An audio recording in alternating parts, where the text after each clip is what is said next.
hatera igihe akaboneka umuntu ashobora kuvuga ngo ntimuzane igitoro i Burundi hagira habe kudeta akagenda akabuza abantu ngo ntimutange dokima y'ubu bwato burimwo. Jewe rero umuntu yitwa Neva mubona hako ntsindwa ndapfa nkuko atamatora twabonye ashoboka mu Burundi. Reka mbe ndavuga ko n'ubu nta matora ashobora gupfa ashobotse mu Burundi kiretse abazoyajamwo bamaze kwipanga nabone bagategura umukenyuro w'ingene CNDD-FDD ibivye baca batana mu mitwe bagashira mu migere donc bagashira nyene mu kanyerigabo. Reka ndahubwira igituma adashoboka. CNDD-FDD ntibarota barekura ubutegetsi. Umugambwe umaze kwagirizwa ivyaha by'agahomerabunwa ni yuko dutahura ko akamatora azopfa asubiye kuba, ni yuko dutahura yuko CNDD-FDD iyi myaka imaze itugira baja ikoresha ubutegetsi ifise.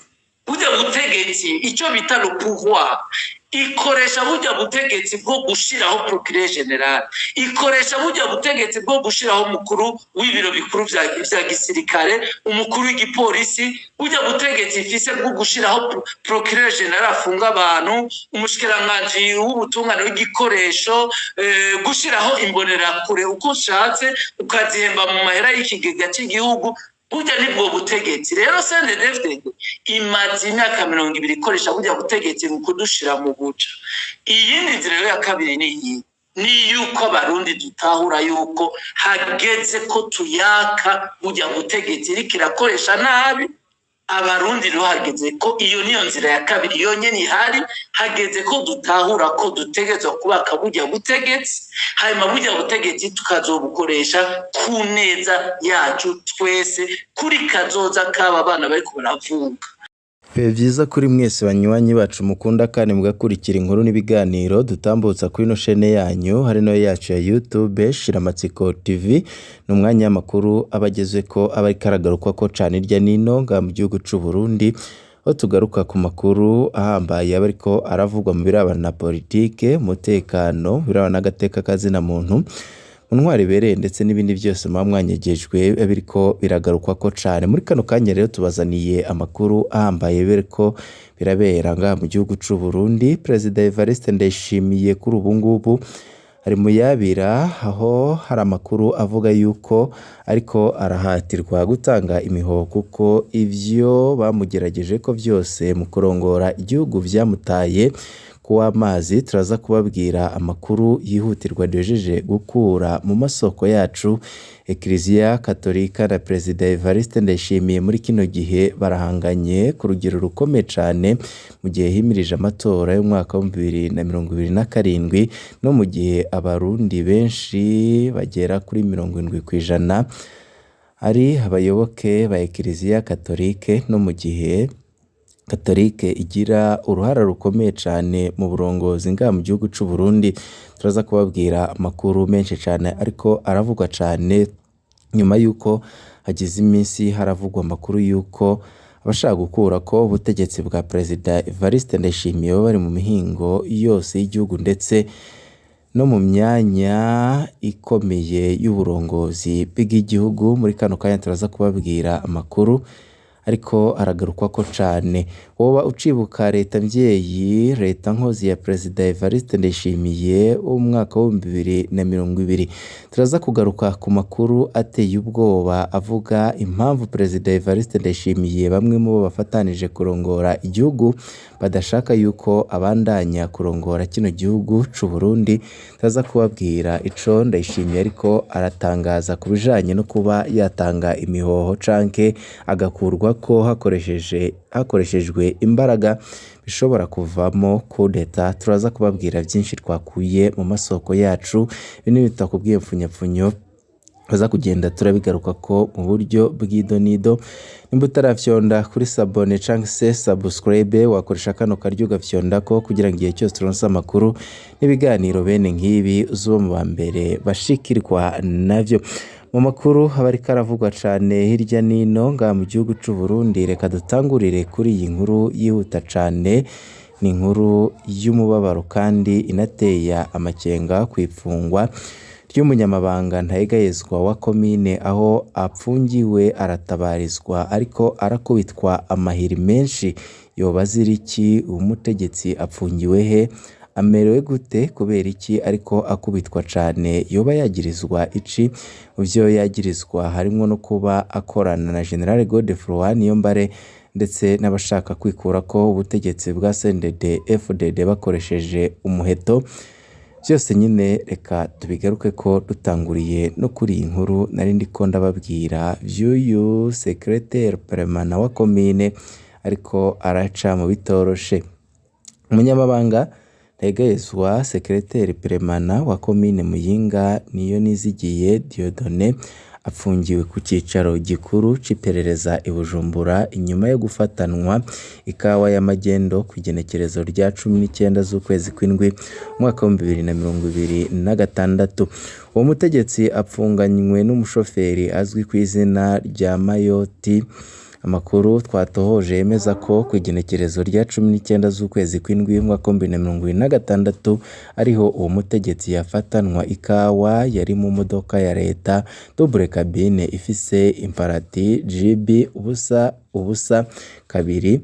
Iyo kawa yafashwe nyine iri mw'ibarabara rya Muyinga iri mu gushika ku rubebe rwa Kobero, bivugwa ko yariko itwarwa kugurishwa mu gihugu ca Tanzania.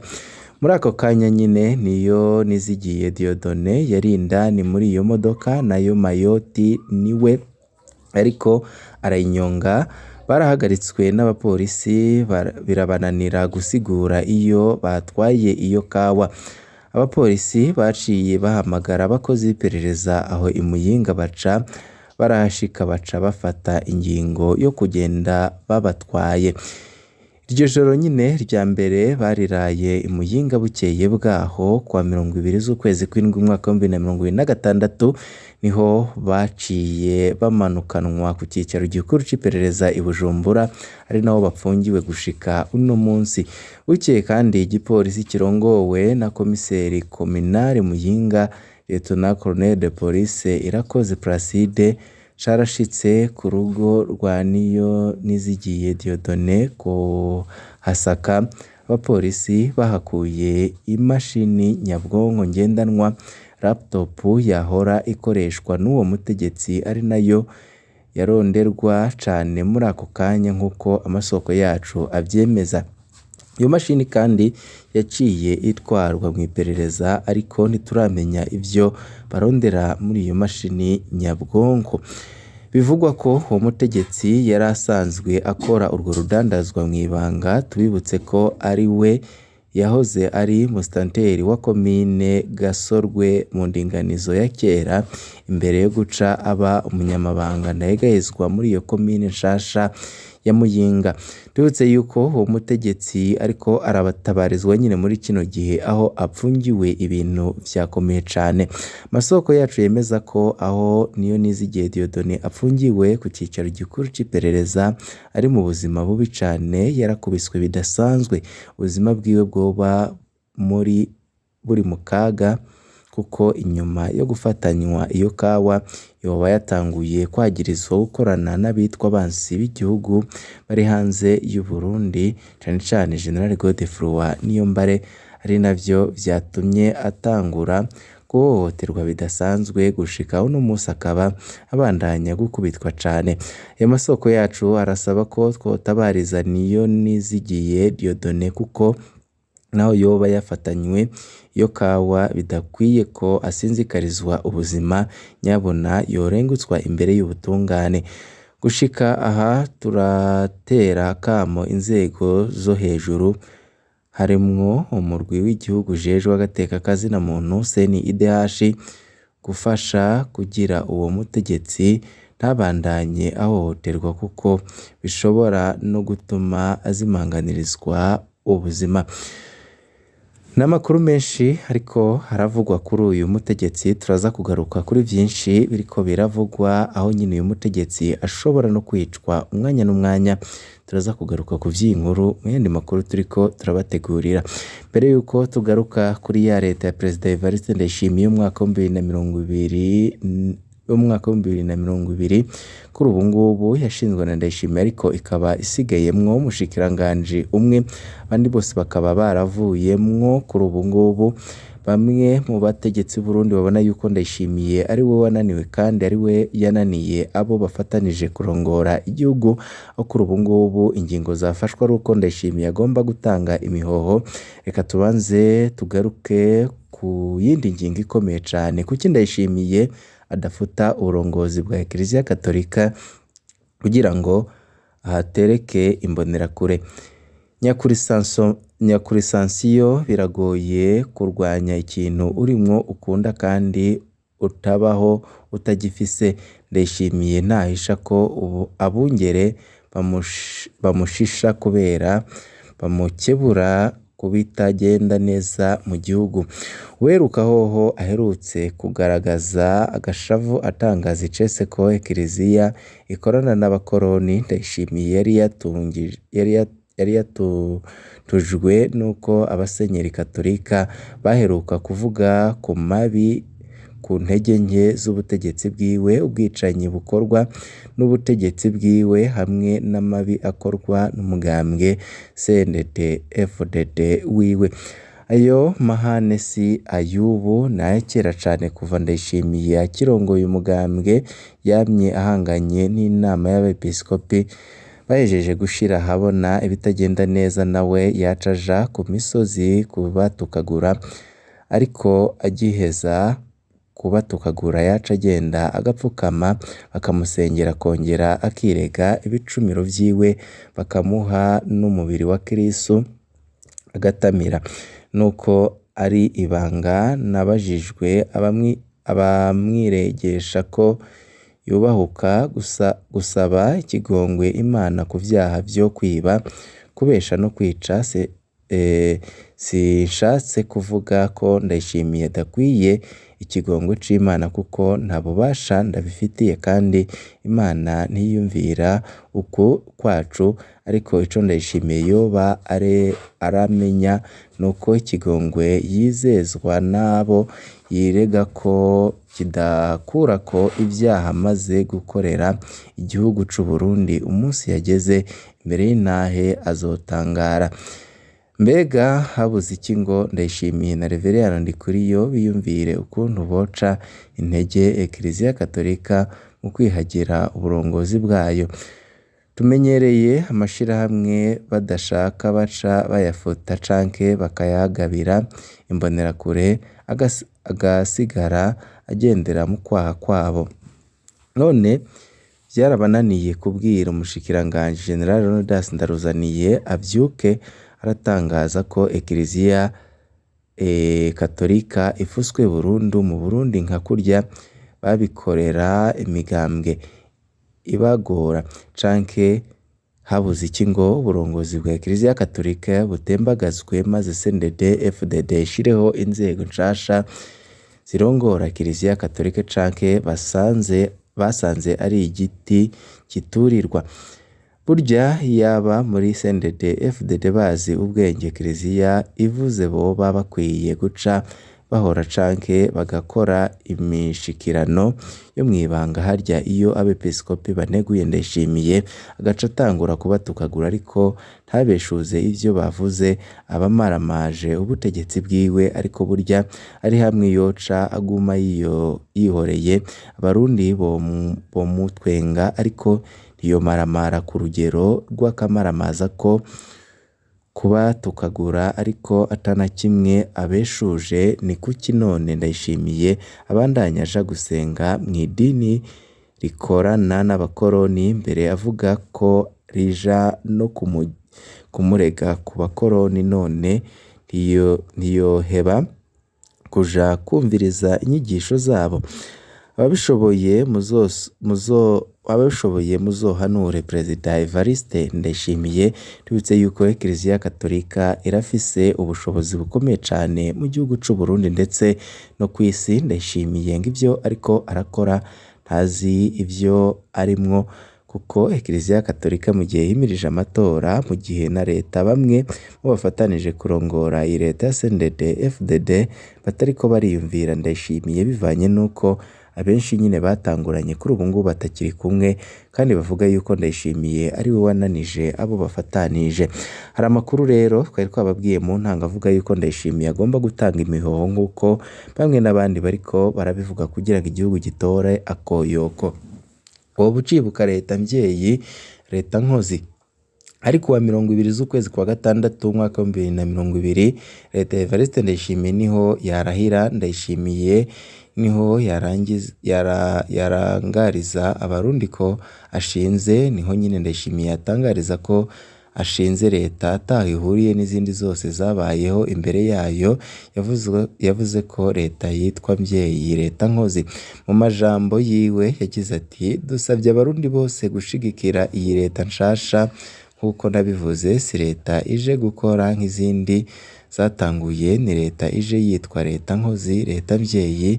Tugire urunani rw'intamenwa, tuje inama kuvyokeza Uburundi n'abarundi, tuyaga dukora tuyaga, Imana izodushoboza. Mu ncamake yarahejeje kuvuga ko leta yari asubiriye yari y'ibinebwe, kandi ko atari mvyeyi ahubwo yari imbambanyi. Mu misi yakurikiye umushikiranganji w'intwaro yo hagati mu gihugu Gervas Ndirakobuca yarasiguriye Baburamatari ko leta mvyeyi irongowe na Perezida Ndayishimiye nayo leta nkozi irongowe n'umushikiranganji wa mbere icyo gihe yari General Arengiyome Bunyoni. Imyaka 6 iraheze mu bari bagize iyo leta hasigayemo umushikiranganji umwe gusa Rudende Mary Chantal Nijimbere wenyine. Umukuru wa leta nkozi yahavuye afatwa arapfungwa, nawe yitwa umwansi w'igihugu. Yabujije kuboneka ibintu byose abarundi bakeneye imbere yuko umukuru wa leta mvyeyi byose avyifatira mu minwe. Leta mvyeyi koko, indiri z'abarundi zabandanije kunyuruzwa n'iperereza. Abarundi babandanije kwicwa, bagatorwa ibiziga mu bibanza bitandukanye, maze bagahambwa gihutihuti batabanje kumenyekana. Abantu batari bake baricwa nta matohoza akurikira, kugeza no ku mushikiranganji Gabi Bugaga. Abantu baraheza umunyororo, ntibarikorwa, abantu barezwa na sentare bakaguma bapfunzwe. Nta yindi leta yari bwubahuke kugurisha abasirikare bayo nk'abacangero. Leta nkozi koko niyo leta yahinduye amafaranga ibipapuro. Ifaranga ry'u Burundi ryataye agaciro ku rugero rurenga 200% muri iyi myaka 6. Igitoro, ifumbire, imiti, pasiporo n'ibindi byinshi byahindutse akananira abahinga. Ubukene bwarateye imiryango kugezaho abaganga, abigisha, intwazangabo mu gisirikare n'igipolisi zihitamo kuja gukora ikiyede i Dubai, Kimotari, Nairobi, Juba na Kampala, kurima muri Tanzania, kudandaza ibutike muri Zambia. Niyo leta yaduhaye Perezida apfungura imiliyoni 4 ku munsi, no kuvuga inshuro 11 amafaranga umukuru w'igihugu w'imbere ya Ndayishimiye yahora apfungura ku munsi. Imifuko yuzuye amafaranga yoba ari yande? Yari yaje yemerera abarundi ko imifuko yose igiye kuzura amafaranga, none benshi nayo bari bafise yagabuiwemwo gatatu kubera ifaranga ryataye agaciro, mu gihe umukuru wa leta mvyeyi n'umuryango wiwe basa n'abariko barigarurira ku rugero rurangaje amatungo y'igihugu. Burya imifuko yavugwa izuzura amafaranga yoba ari iyihe? Leta mvyeyi, leta nkozi ni kimwe mu binyoma bihambaye abarundi bahawe kuva bikukiye. Ubu na bene co basigaye bafise isoni ryo gusubiramwo ico kinyoma. Ndayishimiye yaramenje amasoko yacu avuga yuko bamwe mu bafatanije kurongora igihugu abageze muri iyo leta ndetse n'ababaye muri zindi leta bona yuko Ndayishimiye agomba gutanga imihoho na bwiza hako bakoresha umuheto n'ivyanka ngo bagombe bakoreshe umuheto kandi vuba mbere y'amatora y'umwaka 2027. Ndayishimiye arafise ubwoba abansi biwe bari ku kirimba c'umukuru w'igihugu, bari mu mugambwe CNDD FDD, bari mu gisirikare, bari mu gipolisi, bari mu barwizatunga ndetse n'ahandi hatandukanye. Ndayishimiye yatanze itegeko yuko iperereza ryiwe rigomba kumuronsa raporo za buri munsi, ariko nanone Ndayishimiye ntagifise ingufu zo kurwanya bamurwanya kuko bamusumvya inguvu. Mu kandi kanya turaza kubabwira amakuru y'ibanga ko Ndayishimiye yatumije inama yo kugira ngo yiyunge nabo bose, ariko akaba ari inama vyanse ko ikunda. Turaza kugaruka ku vy'iyo nama ndetse n'andi makuru menshi ariko aravugwa. Ibyo vyiza nivyo ndabipfurije.